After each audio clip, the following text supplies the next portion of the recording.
Finally, andito na po kami. Konting info lang po. Ang bahay na ito ay pagmamay-ari ng mga magulang ni Vin. At for sale na po siya. Pero according sa mga kwento ni Vin, wala daw bumibili.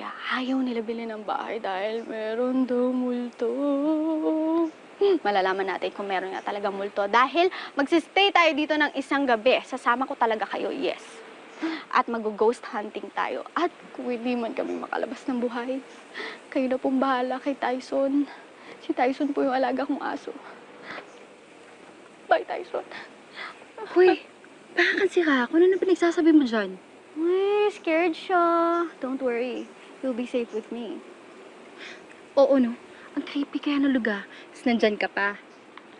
Ito naman, ikaw na nga yung poproteksyonan dyan. Anyway, kapag meron man ako makunan ditong kababalaghan, sigurado magba-viral yun. Kaya let's go!